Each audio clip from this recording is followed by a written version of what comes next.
Bienvenue sur Média TV, c'est l'heure de votre journal. Voici les titres qui font l'actualité.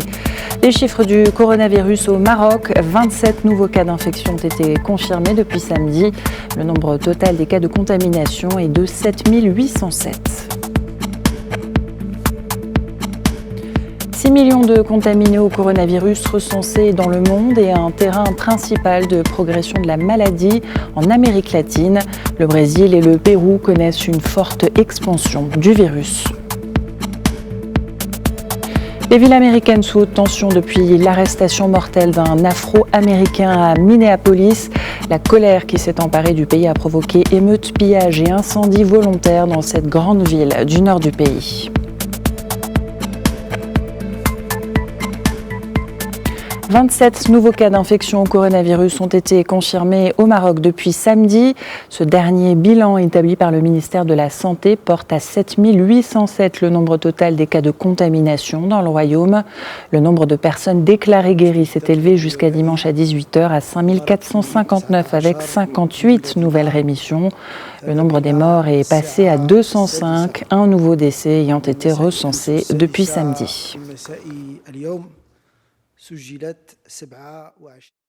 Le ministère de l'économie a élaboré un guide pratique pour l'après-crise sanitaire dans les services publics.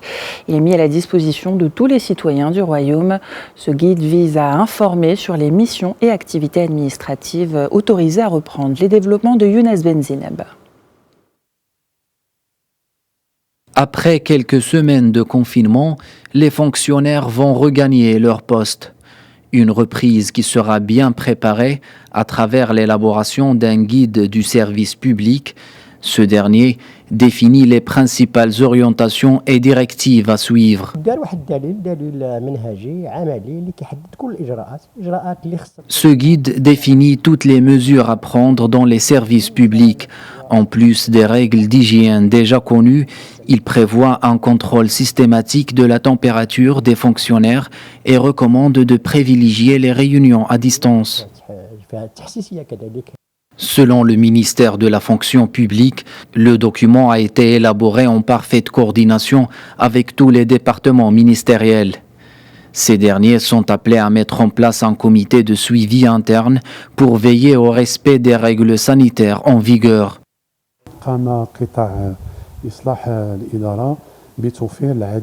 Notre département a mis en place un protocole sanitaire strict avec notamment un kit comprenant des bavettes, des thermomètres et des gels hydroalcooliques. Nous avons également aménagé une salle d'isolement pour les cas suspects.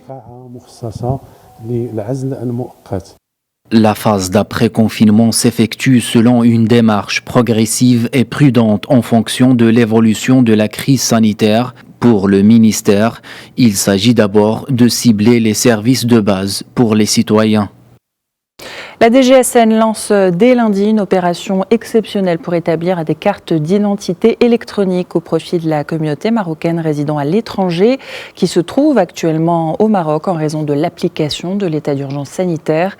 Cette opération s'adresse aux citoyens dont les passeports biométriques ont expiré durant la période de fermeture des postes frontaliers du Royaume et qui doivent donc le renouveler pour pouvoir rejoindre leur pays de résidence.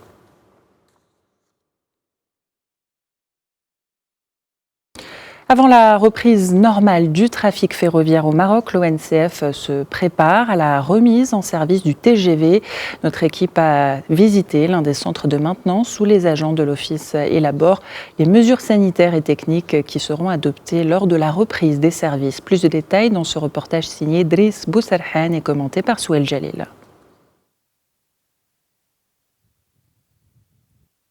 Après 2 mois d'arrêt, ces trains se préparent à reprendre les rails après la fin de la période d'urgence sanitaire. Ici, dans ce centre de maintenance des trains à grande vitesse, toute une batterie de mesures est adoptée pour maintenir le bon fonctionnement et la disponibilité de la flotte Al-Bouraq, et ce, dans le pur respect des consignes sanitaires. Notre première phase, pendant le premier mois d'état d'urgence sanitaire, a consisté à travailler avec 11 collaborateurs volontaires et on les a confinés au niveau du technicentre de maintenance à Tanger. ce qui nous a permis de maintenir un minimum d'activité industrielle. Nous sommes complètement adaptés. Nous avons transformé finalement notre entreprise en une usine à formation, tout simplement pour permettre à l'ensemble de nos collaborateurs de continuer de travailler, de rester mobilisés, toujours dans l'idée de préparer la reprise. Enfin, et c'est ce que nous faisons actuellement, c'est la 4e phase.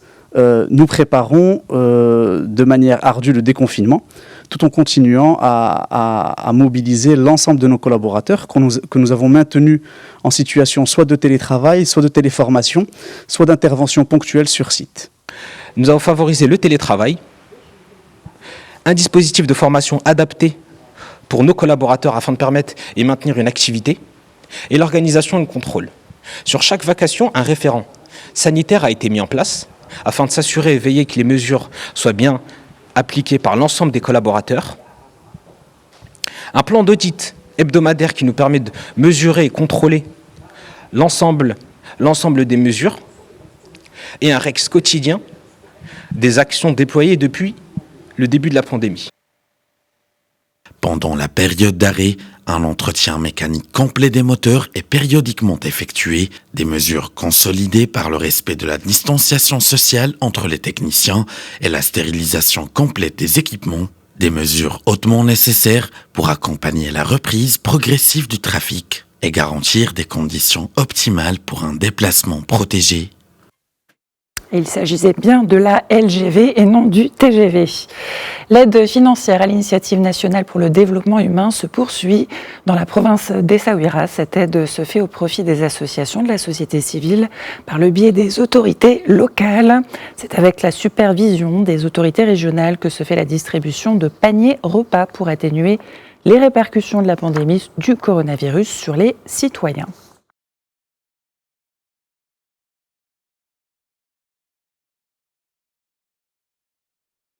Et à ce sujet, écoutez le chef du service social de la ville d'Essaouira, Abdsamad Khairi.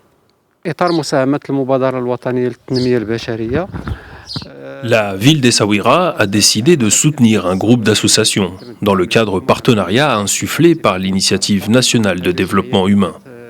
Ces associations accompagnent les personnes en situation précaire, ainsi que la santé de la maman et celle de l'enfant. Une partie de l'aide a été consacrée à des aides en nature sous forme de paniers alimentaires contenant des produits de base, tels que de la farine, de l'huile, du sucre ou encore du thé. Samedi après-midi, dans la zone franche de Tanger, un incendie a été maîtrisé dans une unité industrielle spécialisée dans la fabrication des composantes électriques d'automobiles. 10 fourgons d'incendie sont venus à bout du feu qui s'est déclaré dans une partie de l'usine vers 17h10. L'intervention rapide des équipes de la protection civile a permis d'éviter la propagation des flammes au niveau des autres unités industrielles avoisinantes. L'incendie a engendré des pertes matérielles au niveau de l'usine qui s'étale sur une surface de 3000 m². Un des éléments des équipes intervenues pour éteindre les flammes a été légèrement blessé en glissant durant l'intervention.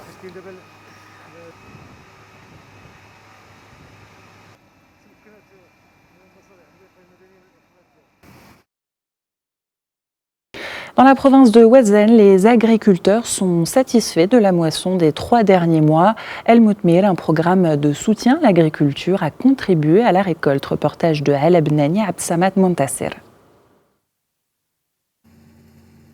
Ce champ appartient à la coopérative agricole de Sidi Moussa. Ici, à Douar Sbiet, dans la province de Ouazzane, quelques 25 agriculteurs récoltent du blé tendre pour en faire de la farine. La moisson n'aurait pas été si généreuse sans Al Moutmir, le programme de soutien aux agriculteurs. Les grains sont d'excellente qualité, et ce grâce au programme Al Moutmir et son équipe d'agronomes qui nous ont encadrés, formés et donné le semoir adéquat pour augmenter la productivité de notre coopérative.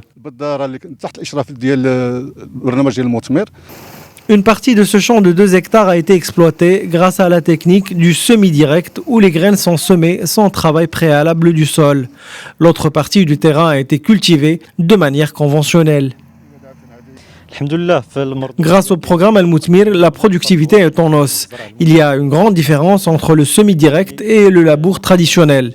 La première technique est efficace contre la sécheresse ou l'irrégularité des intempéries. Elle permet aussi d'avoir des moissons de meilleure qualité.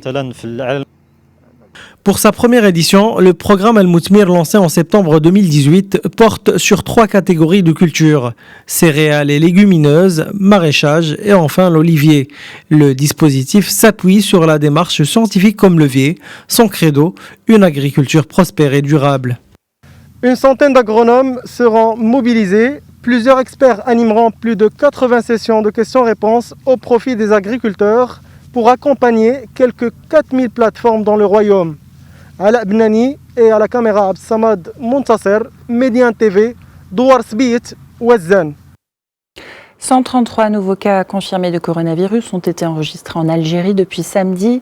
Déclaration ce dimanche à Alger du porte-parole du comité scientifique de suivi de l'évolution de la pandémie du coronavirus, Dr Jamel Fourar, lors du point de presse quotidien consacré à l'évolution de la pandémie. Le pays a nouvellement comptabilisé 199 guérisons et 7 décès. Le total des cas confirmés en Algérie s'élève à 9 394, soit 21 cas pour 100 000 habitants.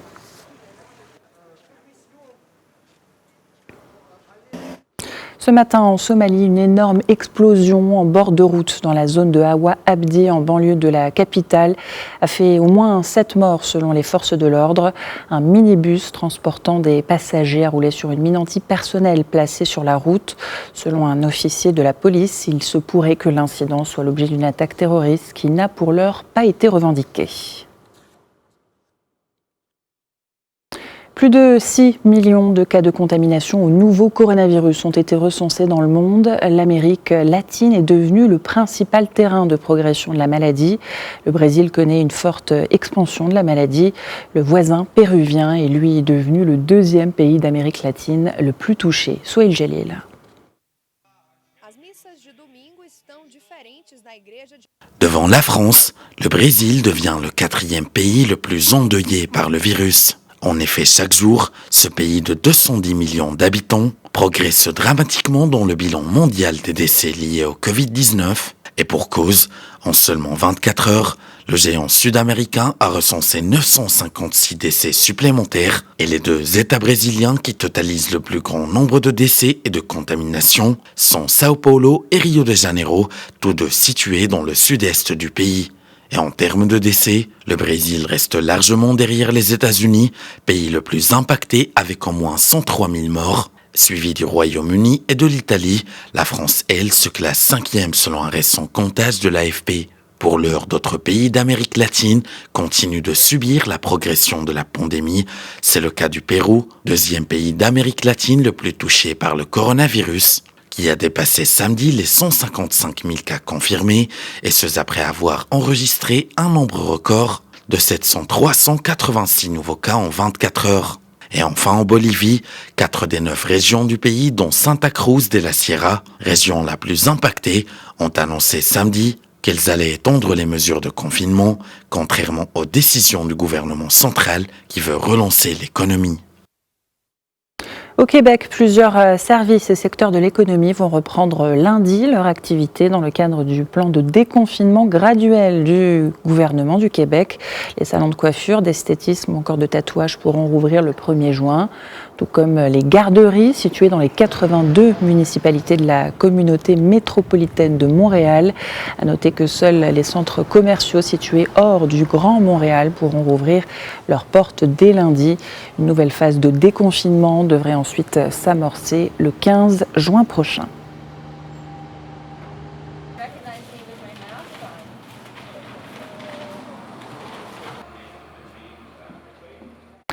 Avec la progression du coronavirus au Brésil, les habitants des favelas de Rio de Janeiro et de Sao Paulo doivent faire face à une crise économique sans précédent. Les développements de Noah Bazir. Avec près de 1000 décès et plus de 26 000 personnes contaminées en 24 heures, le Brésil est désormais le 4e pays le plus endeuillé par la pandémie. Dans les quartiers les plus pauvres de Rio de Janeiro, des milliers de familles peinent à subsister. La pandémie a fait chuter les revenus des ménages brésiliens les plus pauvres et nombreux sont ceux qui se retrouvent sans vivre. Ainsi, pour venir en aide aux plus nécessiteux, un groupe de bénévoles distribue de la nourriture aux habitants des favelas. Ce don est très important car nous traversons une situation difficile à cause de la pandémie. Ce paquet aide beaucoup de monde car le travail a chuté. Habituellement, je nettoie de nombreuses maisons, mais maintenant, je ne fais le ménage que dans quelques-unes. En temps normal, Rosanna gagne environ $35 par jour, mais depuis la pandémie, seuls quelques clients font appel à ses services. Son revenu a donc chuté à $13 par jour. Étant seule à subvenir aux besoins de ses 5 enfants, elle a du mal à joindre les deux bouts. Nous prenons toutes les mesures nécessaires, nous portons des masques et utilisons des gels hydroalcooliques, mais j'ai tellement peur pour mes enfants et mes neveux. À Rio de Janeiro, où le système de santé publique est soumis à d'énormes pressions, plus de 5000 personnes sont décédées. Les experts indiquent que le manque de tests ne permet pas de connaître le nombre exact de victimes et de personnes contaminées. On estime que le Brésil a enregistré plus de 29 000 décès et près de 500 000 personnes sont contaminées par le virus. Au Proche-Orient, l'esplanade des mosquées à Al-Quds a rouvert dimanche après une fermeture qui a duré environ 2 mois en raison de la pandémie de Covid-19. Quelques 700 fidèles sont en effet entrés ce matin dans la mosquée pour prier. La plupart d'entre eux portaient des masques. Le conseil du Waqf avait décidé en mars dernier la suspension temporaire aux fidèles d'entrer à la mosquée Al-Aqsa. L'objectif de cette fermeture était de limiter la propagation du virus tout en maintenant l'appel à la prière.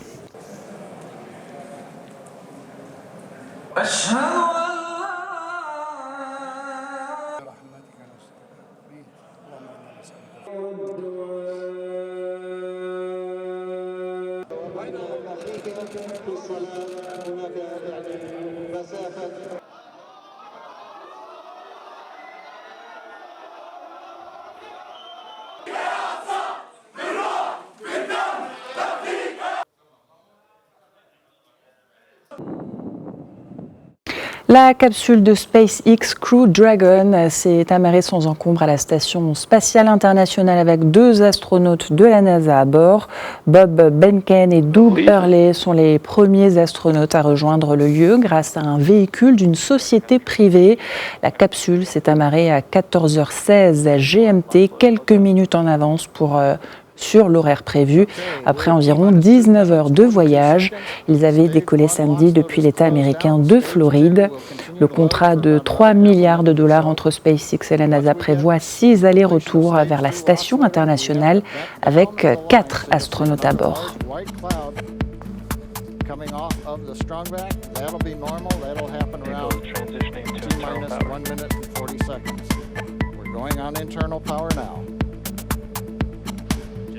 Seconds away from the stage 2 LOX load being complete. It's been almost 9 years since we've been in this position. A lot of work done by thousands of people to get to this point. All our eyes focused on 2 now. C'est la fin de ce journal. L'actualité se poursuit sur Média 1 TV, sur le site média1tv.com.